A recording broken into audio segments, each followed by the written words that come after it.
हम लोग क्या कर रहे थे, वही जो करते कहते और सुनते चले आ रहे हैं कि ध्यान में ही ज्ञान है,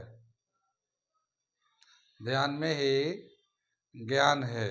जो देगा ध्यान उसी को मिलेगा ज्ञान, और जितना देगा ध्यान उतना ही मिलेगा ज्ञान। थोड़ा ध्यान थोड़ा ज्ञान, ज़्यादा ध्यान ज़्यादा ज्ञान, क्योंकि ध्यान में ही ज्ञान है। ठीक, मैं साबिर अली और आप देख रहे हैं ILCC अली क्लासेस, जो अलीगढ़ बेस्ड नीट जेई का रेजिडेंशियल कोचिंग क्लास है।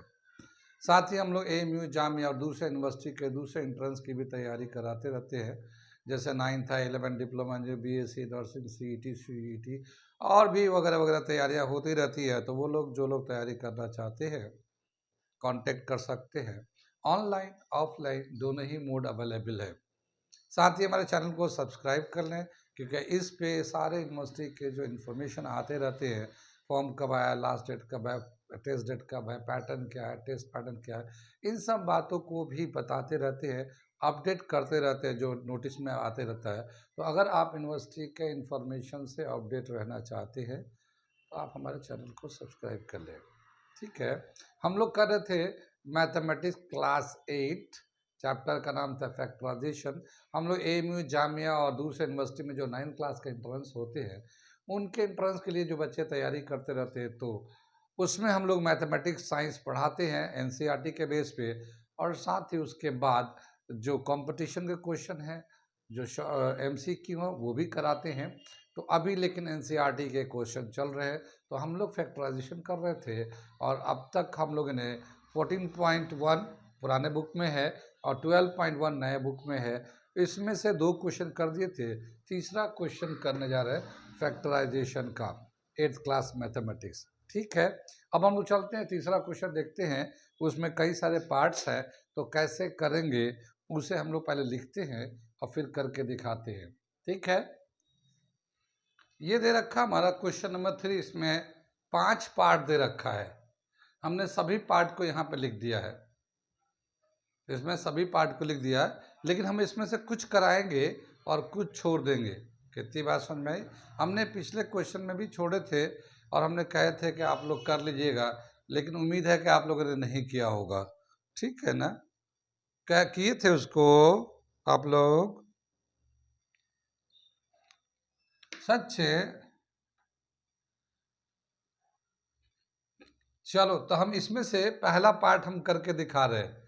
फर्स्ट पार्ट मैं करके दिखाता हूँ।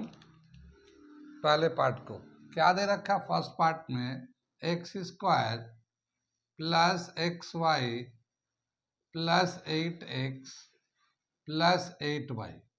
ठीक है ना? इसमें 4 टर्म है, 1 term, 2 second term, third term, fourth term, इसमें 4 टर्म है। और ये जो फैक्टराइज करना है, इसमें बहुत ही आसान तरीके से दिया हुआ है कि पहले 2 को एक ग्रुप बना लिए और दूसरे 2 टर्म को एक ग्रुप बना लिए, फिर जो कॉमन है उसे बाहर निकालिए। अब जैसे ये 2 को एक साथ ले लेते हैं और इस 2 को एक साथ ले लेते हैं। ठीक है, तो इन दोनों में क्या आ जाएगा? कॉमन, x कॉमन आ जाएगा, और ये x, इन दोनों में क्या कॉमन आ जाएगा? x कॉमन आ जाएगा इन दोनों में, और बचेगा क्या? यहाँ से x बच जाएगा, 2x था ना, तो 1x तो बाहर चला गया, 1x बच गया, प्लस यहाँ से y बच जाएगा। ये समझ में आया कैसे कर दिया हमने? अब देखो, हम लोग इसको दिखा रहे, भूल गए सब। x² को कैसे लिखते हैं? x इंटू एक्स, ये 2 दफ़ा लिख दिया। फिर यहाँ पे ये x इंटू वाई, ये फैक्टराइज कर दिया। जो दोनों में है उसे कॉमन निकाल लेते हैं, तो जो दोनों में है, तो इसमें भी x है, इसमें भी x है, तो ये x बाहर निकाल दिया। अब यहाँ से बचा कौन सा? 1x बच गया, और यहाँ से y बच गया, तो ये आ गया हमारा इसमें से। कितनी बात समझ में आई? अब इसके बाद क्या? यहाँ पे देखो, प्लस तो प्लस था, और इन दोनों में 8 कॉमन है, तो 8 निकाल लेते हैं, तो यहाँ से क्या बच जाएगा? x बच जाएगा, और ये यहाँ से प्लस y बच जाएगा। कितनी बात समझ में आई? कहाँ कहाँ समझ में आई ये? ठीक है, अब देखो यहाँ पे इन दोनों में, इसमें और इसमें क्या कॉमन है? x प्लस वाई इसमें भी है, इसमें भी है, दोनों में x प्लस वाई कॉमन है, तो इसको हम लोग बाहर निकाल लेते हैं, x प्लस वाई को दोनों में से। तो अब इसमें से क्या बचेगा, ये x बच जाएगा, ये दूसरे ब्रैकेट में लिखते हैं, मगर यहाँ पे कोई साइन नहीं है, ये मल्टीप्लाई का साइन है, तो ये हमारा x आ जाएगा, और यहाँ प्लस, और ये जो 8 है ये 8 आ जाएगा, और इस तरह से ये आंसर हो जाएगा, ये फैक्टराइज हो गया, यानी एक टर्म इधर एक टर्म में, बीच में मल्टीप्लाई का साइन आ गया। अब बताइए कहाँ कहाँ समझ में आया, कहाँ कहाँ नहीं आया। इसमें दो दो का, पहले दो का और फिर बाद के दो का पेयर बना लिया, और जो कॉमन था उसे बाहर निकाल लिया, और जो बच गया वो इस तरह से ब्रैकेट में आ गया। फिर इनमें देखते हैं कि जो ब्रैकेट में आया हुआ वो भी कॉमन आ जाते हैं, तो बाहर निकाल लेते हैं, और जो रेस्ट टर्म्स हैं वो दूसरे ब्रैकेट में आ जाते हैं, और इस तरह से फैक्टराइजेशन हो जाता है। कितनी बात समझ में आई? आगे चले हम लोग, आंसर समझ में, ये समझ में आ गया ये। तो ये पहला हम लोगों ने कर दिया, पहला कर दिया, इसे नोट करिए, फिर मैं नेक्स्ट वाला बताता हूं। अब हम लोग सेकेंड पार्ट करने जा रहे हैं। इसको क्या दे रखा, 15xy minus 6x plus 5y minus 2। इसमें भी हम लोग दो दो का पेयर बना लेंगे, ये यहां से यहां तक ये दो ले लेंगे एक साथ, और फिर यहां से यहां तक दो ले लेंगे, इन दो दो का पेयर बना देंगे। कितनी बात सुन में। अब इनमें जो फैक्टर है मैं करके दिखाता हूँ फैक्टर करके, लेकिन आप लोग ध्यान करिएगा। 15 का कैसे निकालेंगे, 3 इंटू 5, ये प्राइम फैक्टर हो गया, फिर ये x आ जाएगा, ये y आ जाएगा, इसका फैक्टर हो गया। 6 का क्या आ जाएगा, 3 इंटू 2 इंटू एक्स, ये तो इन दोनों का हो गया, ठीक है। फिर यहाँ प्लस का साइन आ जाएगा, ये प्लस का साइन है ना, तो ये प्लस का साइन आ जाएगा। ये 5 इंटू वाई आ जाएगा, ये -2, और इसके साथ कुछ नहीं है, ठीक है। अब इन दोनों में से जो कॉमन है वो निकाल लेते हैं। तो देखो 3 दोनों में कॉमन है, तो 3 निकाल लिया, x इसमें भी है, एक इसमें भी है, तो एक x निकाल लिया, ठीक है। अब यहाँ पे कोई भी कॉमन नहीं है, ठीक, तो यहाँ से बचेगा 5, और ये y बच जाएगा, 5y बच जाएगा यहाँ से। कितनी बात में,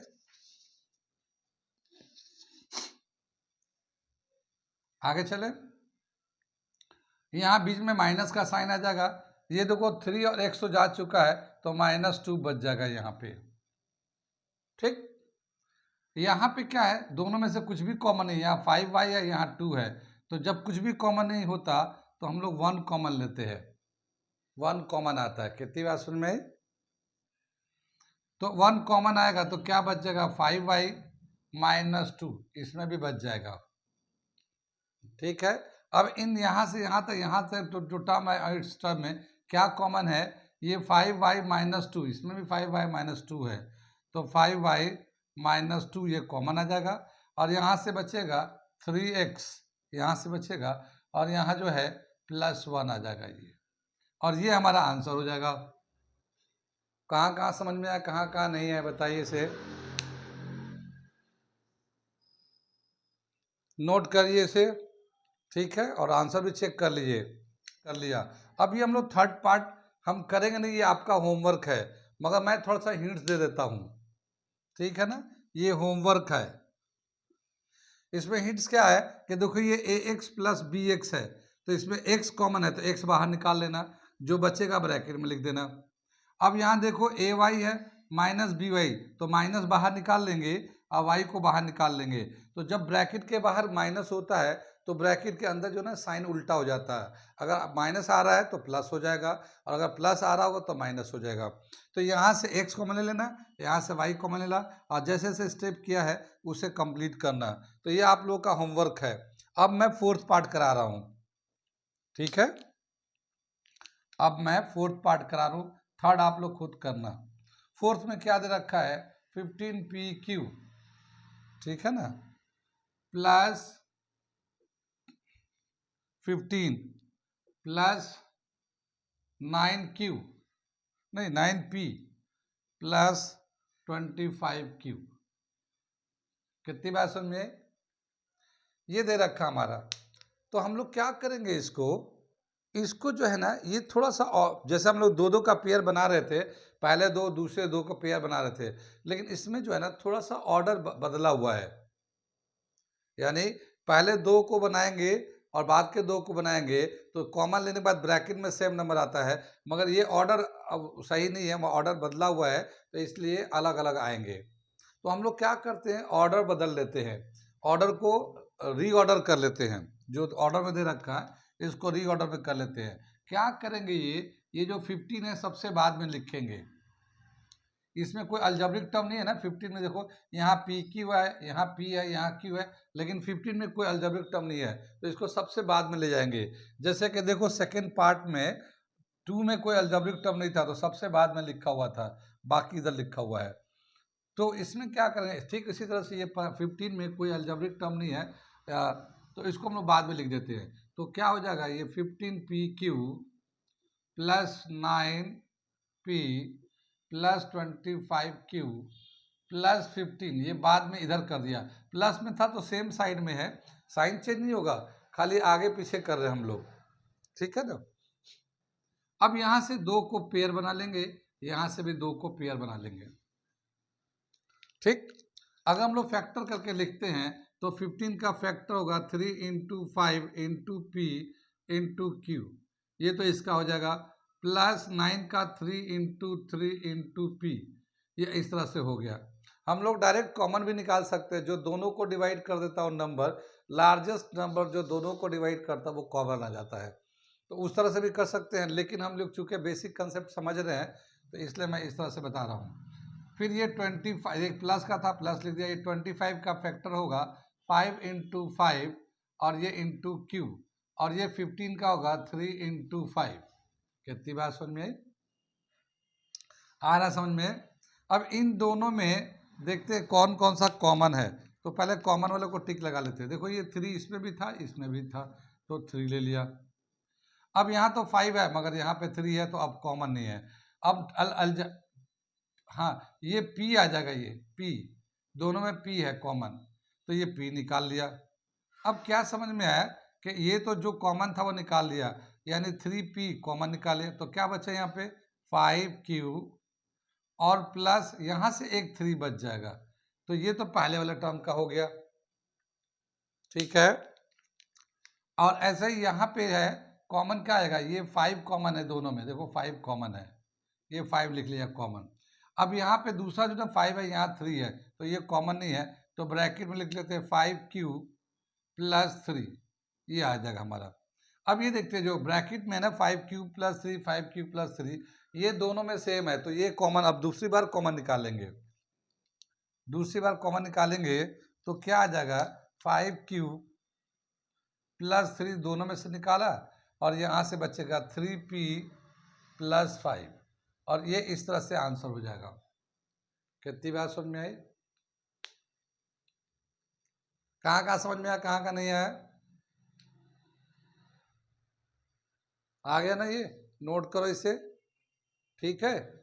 और ये समझो कि यहाँ पे जो ऑर्डर था हम लोगों ने 15 को लास्ट में किया, और दूसरा ये है कि हम लोगों ने प्राइम फैक्टर जैसे करते थे वैसे ही कर करके जो सब में कॉमन है बाहर निकाले, जो बच जाता है वो ब्रैकेट में लिखते हैं, तो 2 इधर और 2 वहां पे ले लेते हैं, इस 4 में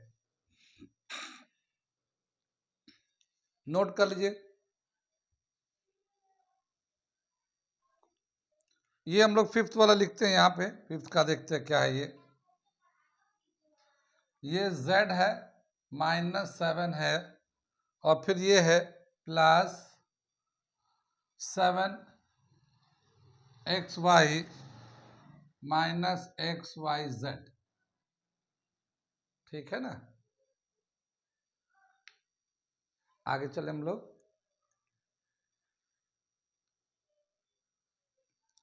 अब यहाँ पे देखते हैं, यहाँ पे भी 4 टर्म है, दो दो का पेयर बनाएंगे, लेकिन क्या देखेंगे जब दो दो का पेयर बनाएंगे तो यहाँ z आ जाएगा, ये 7 आ जाएगा, और इसमें 7 पहले आ जाएगा, जबकि इसमें 7 बाद वाला दूसरा वाला टर्म 7 है, इसमें पहले ही 7 है, तो इसका भी ऑर्डर अलग है, तो इसका ऑर्डर हम लोग थोड़ा सा बदलेंगे, इसका ऑर्डर जो है बदलेंगे। क्या करेंगे हम लोग, ये जो है ये वाला ऑर्डर को उधर ले जाएंगे और इसको पहले लाएंगे, क्योंकि यहाँ 7 था ना, तो 7 को बाद में ले जाएंगे। तो जब इसका ऑर्डर बदल के लिखेंगे तो क्या लिखेंगे, ये z-7, फिर ये जो है -xyz यहाँ ले लिया, xyz जो माइनस में था ये पहले कर लिया, इसको थोड़ा बाद में कर दिया, तो ये +7xy आ गया। कितनी बात समझ में? अब इन दोनों में से कॉमन लेते हैं, फिर इन दोनों में से भी कॉमन लेते हैं। तो देखो इन दोनों में कुछ भी कॉमन नहीं है, तो 1 कॉमन आ जाएगा, ये 1 कॉमन। अब बचेगा क्या, z-7 हो जाएगा ये। और इन दोनों में देखो ये बाहर माइनस में है और इसमें एक्स वाई कॉमन आ जाएगा। देखो एक्स वाई जेड है, इसमें एक्स वाई है, तो एक्स वाई निकाल लिया हम लोगों ने। और यहाँ से बचेगा क्या, जेड, और ये प्लस है, लेकिन बाहर में जब माइनस होता है तो अंदर का साइन जो है ना उल्टा हो जाता है, तो ये प्लस नहीं बल्कि ये माइनस हो जाएगा।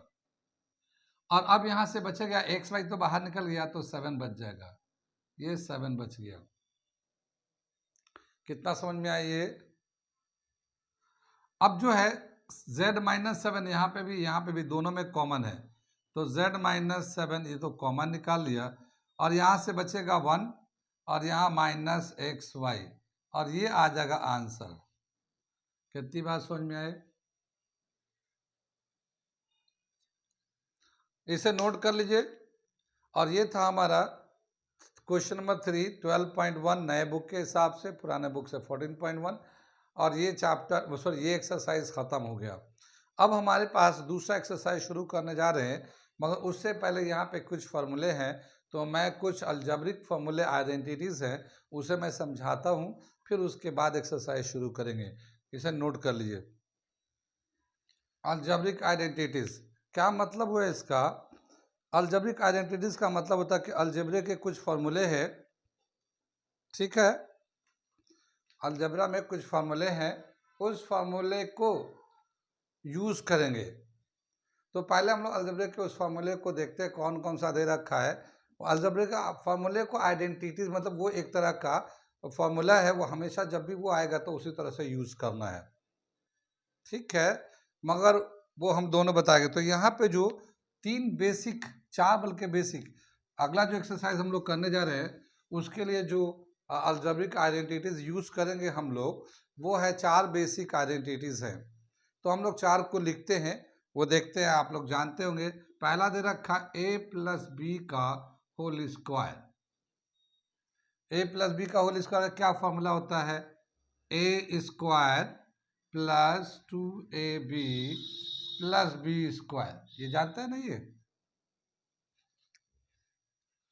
ऐसा ही दे रखा दूसरा जो आइडेंटिटी है, यहाँ जो प्लस था यहाँ पे अगर माइनस होगा a - b का होल स्क्वायर, ये ऊपर है, तो क्या हो जाएगा a² - 2ab + b²। कितनी बात में, यहाँ जब प्लस था तो 2ab यहाँ पे प्लस आया है, और बीच में माइनस था तो -2ab आया है हमारा। कितनी बात में। तीसरा जो आइडेंटिटीज दे रखा है, ये a² - b², ये तो होल स्क्वायर था, मगर ये हर टर्म पे स्क्वायर है, a का स्क्वायर, बीच में माइनस है, प्लस b का स्क्वायर। तो इसका एक दे रखा, एक बार प्लस में लिखते हैं a+b, और फिर एक बार माइनस में लिखते हैं a - b, ठीक है ना। ये दे रखा तीसरा आइडेंटिटीज। और एक चौथा जो आइडेंटिटीज दे रखा है x + a × x + b, इसका यानी एक टर्म ये है, एक टर्म ये है, जब इसको मल्टीप्लाई करेंगे तो क्या आ जाएगा, ये जो पहला टर्म है दोनों में पहला टर्म x है, तो ये x का स्क्वायर हो गया, जो पहला टर्म होता है उसका स्क्वायर आ जाता है। फिर प्लस ये a और ये b, ये दोनों को एक साथ प्लस कर देते हैं एक ब्रैकेट में, फिर x से मल्टीप्लाई कर देते हैं, ठीक है, और फिर उसके बाद प्लस a × b, ये इंटू बी, तो यहाँ पे जो सम होता है और यहाँ प्रोडक्ट होता है, ये जो कांस्टेंट नंबर है ए एंड बी, जो नंबर है ए एंड बी, तो यहाँ पे इन दोनों को प्लस करते हैं और यहाँ पे लास्ट में मल्टीप्लाई करते हैं। पहला जो ना x² + a + b × x + a × b, ये हमारा चौथा आइडेंटिटीज है, फॉर्मूले है। कितनी बात समझ में आई? ये तो आइडेंटिटी है, ये फॉर्मूले हैं। अब जैसे ए प्लस बी का होल स्क्वायर कैसे आता है ये, तो इसको हम लोग करके दिखा भी सकते हैं। जैसे मैं करके दिखाता हूँ। एक क्या दे रखा है, ए प्लस बी का होल स्क्वायर ये इस तरह से है। तो ये क्यों कैसे ये बन गया ये फार्मूला, ये हम बता रहे हैं। तो जैसे हम लोग का एक्स स्क्वायर होता था तो फैक्टर करते थे तो 2 बार लिख देते थे। ऐसे ही ए प्लस बी पे होल स्क्वायर है तो इसको हम लोग 2 दफ़ा लिख सकते हैं। एक बार ए प्लस बी और दूसरी बार भी ए प्लस बी कर सकते हैं, हम लोग 2 बार लिख सकते हैं। ठीक है। अब हम लोग का ये दोनों टर्म को इसको इससे मल्टीप्लाई करना है। तो हम पहले ए से इस पूरे टर्म को मल्टीप्लाई कर देते हैं। ए प्लस बी इस ए से मल्टीप्लाई कर दिया, ठीक है ना। और ये जो है अब बी से, अब यहाँ पे प्लस का साइन था, प्लस लगा दिया, और ये बी से ए प्लस बी को मल्टीप्लाई कर दिया इस तरह से, ठीक है ना। अब जब इसको मल्टीप्लाई करेंगे तो देखो ए को ए से मल्टीप्लाई करेंगे तो बेस सेम है, इस पे भी पावर 1 है, इस पे भी पावर 1 है, तो बेस सेम होता है तो पावर प्लस हो जाता है, तो ए स्क्वायर हो जाएगा ये, ठीक है ना। अब ये ए एंड बी है मगर पावर सेम है लेकिन अलग अलग बेस है, तो ये क्या होगा, दोनों मल्टीप्लाई हो जाएगा। पावर सेम है ना, तो दोनों मल्टीप्लाई, इस पे भी 1 का पावर उस पे भी 1 का पावर है, तो ये मल्टीप्लाई होकर ए बी आ जाएगा। यहाँ पे बी से इसको मल्टीप्लाई करेंगे तो ये प्लस का साइन तो ऐसे ही रहेगा, बी को ए से करेंगे तो ये ए बी आ जाएगा, और फिर बी को बी से करेंगे तो बेस सेम है, इस पे भी 1 का पावर है, इस पे भी 1 का पावर है, तो बी स्क्वायर हो जाएगा ये, ठीक है। ये ए बी है, ये भी ए बी है, दोनों एक जैसा टर्म है, लाइक टर्म है, तो ये ए स्क्वायर तो रहेगा, लेकिन ये दोनों लाइक टर्म है तो ये दोनों प्लस हो जाएंगे, ए बी और ये बी स्क्वायर, तो यही हमारा फॉर्मूला यहाँ पे है, ठीक है ना।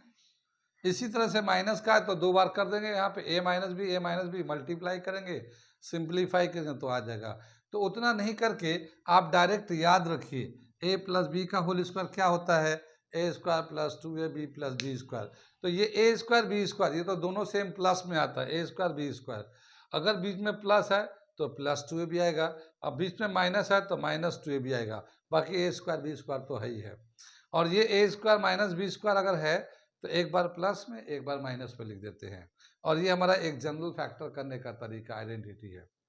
कितना समझ में आया, इसे नोट करिए, फिर मैं कुछ क्वेश्चन कराता हूँ। देखो हमने आइडेंटिटी यूज करके हमें इस क्वेश्चन को सॉल्व करना है, ये हमने लिया है, हमने एक ही टाइप का सवाल लिया इसमें। एक ही टाइप का मतलब ये है कि सब में 3 टर्म है, 1 2 3 1 2 3 1 2 3 1 2 3 1 2 3, सब में 3 टर्म है। तो इसको करने के लिए एक ही तरह का फॉर्मूला चलेगा, या तो हमारा वो वाला फॉर्मूला कर रहे थे ए प्लस बी का होल स्क्वायर ए माइनस बी का होल स्क्वायर, या एक टर्म आता है मिडिल टर्म स्प्लिटिंग भी आता है, ठीक है। कितनी बात समझ में आई। तो ये तीनों जो है, ये पांचों जो है 3-3 टर्म वाले हैं, तो इसको एक ही तरीके से करते हम लोग सिंप्लीफाई। अब मैं सबसे पहले एक नंबर करके दिखाता हूँ, ठीक है ना, कैसे करेंगे इसको, ये हम अलग से करके दिखा रहे हैं। X square plus 8x plus 16, कितनी बात समझ में आई। अब हम लोग इसको आइडेंटिटी लगाने जा रहे हैं, तो हम लोग क्या करते हैं, एक हम पहले जनरल हम इक्वेशन लेते हैं। क्या लेते हैं हम लोग general, A X square plus B X plus C, ये हमारा एक जनरल मेथड है, इसको पहले खूब अच्छे से समझ लीजिए, ठीक है।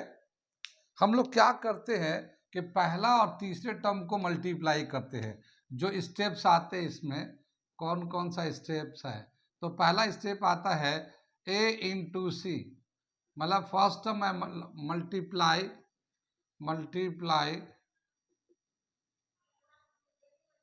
First term and third term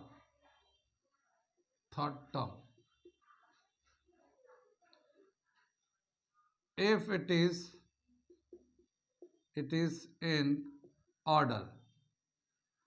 क्या मतलब होगा, इफ इट इज ऑर्डर का क्या मतलब हुआ कि सबसे पहले ज़्यादा वाला, जैसे x पे 2 का पावर है, फिर x पे 1 का पावर है, फिर यहाँ पे x पे 0 का पावर है, तो x पे 0 का पावर होता है तो 1 हो जाता है, तो ये ऑर्डर में इस तरह से अगर है तब तो फिर ये स्टेप चालू हो जाएगा। लेकिन अगर मान लो ऑर्डर में नहीं है, असेंडिंग या डिसेंडिंग ऑर्डर में पावर नहीं है, तो पहले हम लोग असेंडिंग या डिसेंडिंग ऑर्डर में अरेंज करेंगे, फिर उसके बाद ये शुरू करेंगे। ठीक है ना? तो सबसे पहला जो है स्टेप जो है ना, असेंडिंग या डिसेंडिंग ऑर्डर में अरेंज करने का है। तो मैं चलो इसको भी लिख देता हूं, arrange the polynomial, arrange the polynomial in ascending and descending order, in ascending और डिसेंडिंग ऑर्डर में। ठीक है, उसके बाद क्या होगा, फिर पहले और तीसरे टर्म को यानी कि a इंटू सी आ जाएगा, इसको हम लोग ले लेंगे। ये दूसरा स्टेप आ गया, मल्टीप्लाई में आ गया ये। अब ये जो भी आएगा इसको हम लोग फैक्टराइज करेंगे। तीसरे स्टेप में क्या करते हैं, factorise a into B, a into C, इसको फैक्टराइज करते हैं। फिर चौथे नंबर में क्या करते हैं, अरेंज इन टू ग्रुप। ठीक है ना, अरेंज इन टू ग्रुप, दो ग्रुप बना देना इसका। ठीक है, in such a way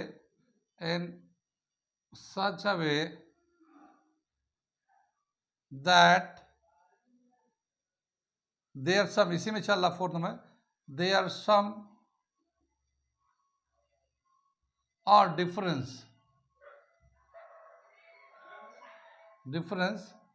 gives the middle value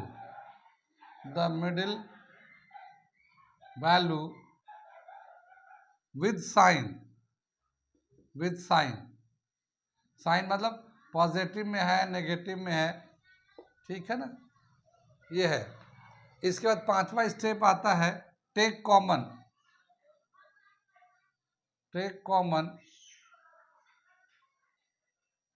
in two groups. ठीक है ना, टू ग्रुप, दोनों ग्रुप में कॉमन निकालिए। फिर उसके बाद 6 आता, टेक अगेन कॉमन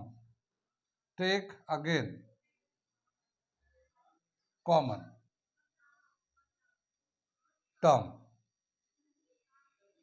ठीक है ना, कॉमन टर्म नहीं, कॉमन एक्सप्रेशन। इतने सारे स्टेप्स हैं। जब हमें ये करना होगा तो पहले इसको नोट कर लिए, फिर मैं इसको करके दिखाता इसी तरीके से। सबसे पहले में क्या करना है, इसको ये अगर ऑर्डर में अरेंज करना तो ये ऑलरेडी हमारा ऑर्डर में है। असेंडिंग या डिसेंडिंग ऑर्डर में अरेंज करना होता है, ये ऑलरेडी हमारा अरेंज्ड है। उसके बाद क्या करेंगे, मल्टीप्लाई करेंगे फर्स्ट एंड थर्ड टर्म को। तो देखो फर्स्ट टर्म के पास यहाँ जो कोफिशिएंट है, ये a कितना है, एक्स स्क्वायर से पहले यहाँ कितना है, यहाँ पे 1 है।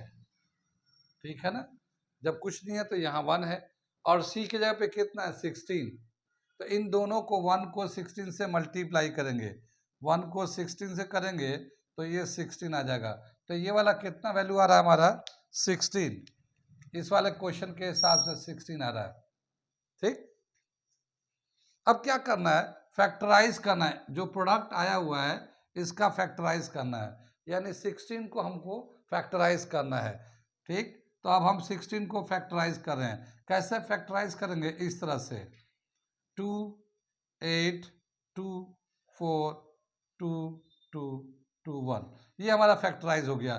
तो ये हमारा फैक्टराइज हो गया थर्ड स्टेप। ठीक है ना, अब क्या बोलेगा, arrange in two groups in such a way that their sum and difference will give the middle term। अब देखो इसको दो ग्रुप बनाना है। कितनी दफा 2 है, 2 इंटू 2 इंटू 2 इंटू 2, 4 दफा 2 आया है ये। अगर हम लोग 2 2 यहाँ एक साथ ले रहे और 2 2 एक साथ ले तो ये हो जाएगा 4 और ये 4 हो जाएगा। कितनी बात सुन में, यानी 16 का जो फैक्टर था जितना भी आया था उसके दो ग्रुप बनाए, एक में 4 दूसरे में 4। अब इन दोनों को 4 से प्लस करके तो बीच वाला टर्म आ जाएगा 8। ठीक है, बीच वाला टर्म 8 आ जाएगा। यहाँ पे जो हम लोगों ने 16 इंटू 1 से किया तो 16 आ गया, और ये एक्स स्क्वायर भी आता है, 16x स्क्वायर। तो ये जो हम लोग 4 लिया था, तो एक को x इधर दे देंगे, एक को इधर दे देंगे। अब इन दोनों को मल्टीप्लाई कर दो, 4 4 जा 16, एक्स स्क्वायर आ जाएगा। तो मल्टीप्लाई करने के बाद इन दोनों का किनारे का नंबर आ जाता है, और प्लस या माइनस करने के बाद बीच का आ जाता है। तो अब हम लोग इसको क्या लिखेंगे, एक्स स्क्वायर, ये 1 तो नहीं लिखता अलजेब्रा में, तो ये एक्स स्क्वायर हो जाएगा। और यहाँ पे लिखेंगे 4x, ये एक 4x लिख दिया, फिर प्लस 4x, ये हमारा दूसरा 4x हो गया, और फिर ये 16 तो था ही था पहले से। ठीक है, तो ये जो बीच वाला टर्म था हम लोगों ने ऐसे लिखा, 4x करके लिख दिया। कितनी बात सुनिए, हम लोगों ने क्या किया, पहला टर्म तीसरे टर्म को मल्टीप्लाई कर दिया, उसके बाद उसको फैक्टराइज कर दिया, फिर उस फैक्टर जो नंबर प्राइम फैक्टर है उनको दो ग्रुप बनाया इस तरह से कि उनको प्लस करें या माइनस करें तो हमें बीच वाला नंबर आ जाए। तो हम लोगों ने देखा 4x करके इस तरह से आ गया ये 8x, और 4x को 4x से मल्टीप्लाई करेंगे तो जो किनारे वाले ना फर्स्ट एंड थर्ड टर्म का जितना मल्टीप्लाई करके आता है उतना ही वो भी आ जाता है। यहाँ पे एक खास बात है, प्लस या माइनस करेंगे तो बीच वाला टर्म आ जाता है, और जब मल्टीप्लाई कर देंगे उन टर्म को तो किनारे वाले मल्टीप्लाई के वो बराबर आ जाता है, first term and third term का जितना प्रोडक्ट होता है उसके बराबर आ जाता है। तो हम समझते हैं कि ये बिल्कुल सही है, ये जो फैक्टराइज किया गया है बिल्कुल सही है कि प्लस माइनस करें तो बीच का आ जाए, और मल्टीप्लाई करें उसको तो दोनों वाले किनारे वाले टर्म के मल्टीप्लाई के बराबर हो जाए। कहाँ तक बात समझ में आई? आगे बढ़े हम लोग। अब हम लोग क्या करें, दो दो का पेयर बना लेंगे, दो का इधर पेयर बना लिया। ठीक है, अब इन दोनों में क्या कॉमन है, x कॉमन है। देखो यहाँ x है, यहाँ 2x है, यहाँ तो 4 है, यहाँ नंबर है ही नहीं, तो खाली दोनों में x कॉमन है, तो हम एक x कॉमन ले लेते हैं। तो यहाँ तो 2x था तो एक बाहर गया तो एक बच जाएगा इसके अंदर, और यहाँ पे एक x था तो एक तो बाहर ही चला गया, तो खाली नंबर बचा हुआ 4। ये समझ में आए? जैसे पिछले वाला हम लोगों ने पिछले वाला एक्सरसाइज में कर रहे थे, कॉमन निकाल लेते। अब यहाँ चलते हैं, इनमें भी कॉमन लेते हैं, तो यहाँ पे 4x है, यहाँ तो x है ही नहीं, तो नंबर कॉमन आ जाएगा, तो 4 कॉमन ले लेते हैं, क्योंकि 4 जो है ना 16 में आता है, तो यहाँ बचेगा x, यहाँ से 4x में से 4 चला गया तो x बच गया, और ये 16 को 4 से डिवाइड कर दो, 16 को 4 से डिवाइड कर दो तो 4 आ जाएगा, तो ये 4 आ गया। कितनी बात सुन गए? अब देखिए ये तो एक बार कॉमन हुआ, अब दोबारा से फिर कॉमन लेंगे, हमने लिखा है उसको कि पहला कॉमन लेंगे, फिर जो आएगा फिर दोबारा से कॉमन लेंगे। क्या कॉमन आ रहा है, x प्लस 4 दोनों में आ रहा है, तो हम लोग क्या करेंगे, x प्लस 4 कॉमन ले लिया, और यहाँ से क्या बचेगा, दूसरे ब्रैकेट में x, और यहाँ से बच जाएगा 4। कितनी बात सुन में? यहाँ पे x प्लस 4 ये भी है, और x प्लस 4 ये भी है हमारा, ठीक है ना, x प्लस 4 ये भी है, x प्लस 4 ये भी है। तो जैसे यहाँ पे x इंटू एक्स होता तो हम x स्क्वायर लिख देते हैं, ऐसे ही यहाँ पे दोनों एक ही जैसा है तो इसको हम लोग लिख सकते हैं x प्लस 4 का होल स्क्वायर, और ये हमारा आ गया फैक्टराइज हो गया। ये दोनों एक ही जैसा था ना, तो ये होल स्क्वायर कर दिया, यहाँ पे मल्टी सेम होता है तो मल्टीप्लाई करते तो पावर प्लस हो जाता है, तो एक पावर इस पे था एक पावर इस पे था, दोनों प्लस किया 2 आ गया, और इस तरह से ये हमारा फैक्टराइज हो गया। पहला टर्म यानी पहला वाला ये पार्ट जो है हमने कर दिया। ये कितनी बात समझ में? इस तरह से कर दिया। कहाँ कहाँ समझ में आया, कहाँ कहाँ नहीं आया? आ गया तो नोट करिए इसे। अब हम लोग सेकेंड वाला कर रहे हैं, इसमें सेकेंड का क्या दे रखा है, ये 4y square minus 12y plus 9, ठीक है ना, प्लस 9।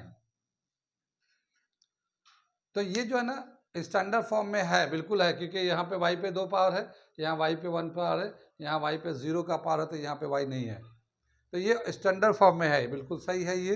एक तो ये हो गया।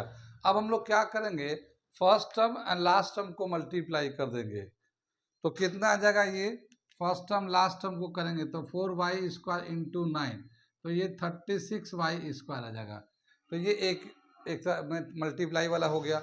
अब इसको 36 को फैक्टराइज करेंगे, तो 36 को जब फैक्टराइज करेंगे तो ये हमारा आ जाएगा इस तरह से, ठीक है ना, 2 इंटू 2 इंटू 3 इंटू 3, ये हमारा फैक्टराइज होके आ जाएगा। अब हमें इसको दो ग्रुप में इस तरह से अरेंज करना है कि हमें प्लस या माइनस करें तो बीच का आ जाए। 12 आ रहा है बीच का, बीच में यहाँ पे दे रखा 12, तो हम लोग क्या करेंगे, 2 इंटू 3 6 और ये 2 इंटू 3 6, तो 6 को 6 से प्लस करेंगे या माइनस करेंगे तो ये 12 आ जाएगा। दोनों माइनस में 6y ले लेते हैं, यहाँ y² था ना, तो ये y² था, तो एक y इसको दे दिया, एक y इसको दे दिया, और इसको भी माइनस में ले लिया, इसको भी माइनस में ले लिया, तो -6y 12y आ जाएगा। ठीक है, तो हमने क्या किया कि ये फैक्टराइज किया, इसको दो ग्रुप में अरेंज किया कुछ इस तरह से कि ये दोनों ग्रुप को प्लस या माइनस करने के बाद हमें ये मिल जाए, बीच का टर्म मिल जाए। ठीक, अब हम इसको लिखते हैं, यहाँ तक क्या दे रखा, ये 4y² -6y 9, ये हमारा फैक्टर आ गया यहाँ तक। कितनी बात समझ में आई? अब इनमें क्या करते हैं कि दो का ग्रुप बना लेते हैं, यहाँ पे भी दो का ग्रुप बना लेंगे। यहाँ देखिए दोनों में 4 में और 6 में क्या कॉमन है, 4 और 6 कौन सा नंबर है जो दोनों को डिवाइड कर देता है, 2 से 4 भी डिवाइड होगा, 2 से 3 भी डिवाइड हो जाएगा, तो हमें कॉमन आ जाएगा। तो हम लोग क्या ले लेंगे, 2 तो बाहर निकाल लिया, और एक y² है, ये y है, तो ये y निकाल लिया। अब ये हमें ब्रैकेट में कितना बचेगा, देखो 4 को 2 से डिवाइड करो तो कितना आएगा 2, तो 2 लिख दिया। यहाँ y² था तो 2y था, तो 2y में से एक y तो बाहर है, तो एक अभी बचा हुआ है, तो एक हमने यहाँ लिख दिया। उसके बाद फिर ये माइनस हो गया, 2 से नंबर से डिवाइड कर दो तो 2 3 जा 6, और ये एक y तो बाहर चला गया, तो अब y बचेगा नहीं, तो यहाँ तो इतना कॉमन, इस तरह से हो गया फैक्टर। ठीक, अब इसके बाद का देखते हैं, दूसरे में क्या दे रखा है कि यहाँ माइनस है तो माइनस लगा दिया, और 6 और 9 में कौन सा नंबर जो 6 9 दोनों को कर सकता है डिवाइड, वो है 3। 3 से 6 भी डिवाइड हो जाता है, 3 से 9 भी डिवाइड हो जाता है, तो 3 यहाँ निकाल लेते हैं, और यहाँ तो y है, यहाँ y नहीं है, तो खाली 3 बाहर रहेगा। अब हम लोग इसको ब्रैकेट लगा देते हैं, 3 2 जा 6, 2 आ गया और y आ गया। यहाँ पे बाहर में जब माइनस होता है तो अंदर का साइन उल्टा हो जाता है, तो ये प्लस था तो ये माइनस में लिख दिया, और 3 से डिवाइड करें 9 को तो ये 3 आ जाएगा, ये इसका आ गया। कितनी बात समझ में आए? और उसके बाद क्या है कि इन दोनों में देखते हैं 2y -3 2y -3 कॉमन है, तो 2y -3 यहाँ से कॉमन निकाल लिया। अब बचेगा क्या, यहाँ से 2y बचा तो ये 2y निकाल दिया, यहाँ -3 है, ये निकाल आ गया। अब क्या देखते हैं कि ये दोनों टर्म बराबर बराबर है, 2y -3 एक ही जैसा है, और मल्टीप्लाई कर रहा है, तो क्या होता है, पावर प्लस हो जाता है। एक बार लिख के पावर प्लस कर देते हैं, तो 2y -3 का होल स्क्वायर, ये हमारा आंसर हो जाएगा। कितनी बात समझ में? कहाँ समझ में आ रहा, कहाँ का नहीं आ रहा, इसे नोट कर लिए, हम लोग कंटिन्यू करेंगे। लेकिन जब 3 टर्म होता है, तो इसको करने का तरीका ऐसा ही होता है। मेन जो तरीका ये है वो यही है कि पहले और तीसरे को पहले तो ऑर्डर लगा देते हैं, ऑर्डर में ऐसा ही होता है, असेंडिंग डिसेंडिंग ऑर्डर में पावर होता है तो ठीक होता है, नहीं है तो फिर हम लोग कर लेते हैं। फिर उसके बाद क्या करते हैं, उसको फर्स्ट एंड थर्ड को मल्टीप्लाई कर देते हैं, नंबर को भी अलजेब्रिक टर्म को भी, लेकिन नंबर का फैक्टराइज करते हैं, अलजेब्रिक टर्म तो ऐसे ही रहता है। नंबर को जितने फैक्टर्स आते हैं प्राइम फैक्टर, उनका दो ग्रुप बनाते हैं, दोनों ग्रुप को इस तरह से बनाते हैं कि या तो उनको प्लस करे माइनस करे, ठीक है, किसी भी तरह से करे, तो वो दो ग्रुप का अरेंजमेंट कुछ इस तरह से हो जाए कि बीच का नंबर आ जाए। जब वो बीच का नंबर आने लगता है तो उसी तरह से किनारे वाला नंबर तो हम लोग ऐसे ही लिखते हैं, बीच में इसको स्प्लिट कर देते हैं, स्प्लिट कर देना तोड़ देते हैं, फिर दो दो का पेयर बना लेते हैं, दो का इधर दो का इधर, जो कॉमन होता है इसमें से निकालते हैं, वहाँ पे भी जो कॉमन होता है निकाल लेते हैं। फिर जो बचता है ब्रैकेट में ये कॉमन आएगा ही आएगा, अगर सही बन रहा होगा तो ये कॉमन आएगा ही आएगा। फिर इसको बाहर निकालिए, जो बचा उसको दूसरे ब्रैकेट में लिख दिए। और ये तरह से यहाँ आंसर हो गया। मगर ये क्या देख रहे हैं कि दोनों सेम है, तो बेस सेम होता है तो पावर प्लस हो जाता है, तो प्लस कर देते हैं, वरना अलग अलग भी होता है। यहाँ पे भी आंसर अलग अलग होता है, तो यहीं पे आंसर आ जाता है। यहाँ तक समझ में आ गया, इसे नोट करें, कंटिन्यू करेंगे नेक्स्ट हम लोग कल। आज यहीं पे रहने देते हैं, ठीक है।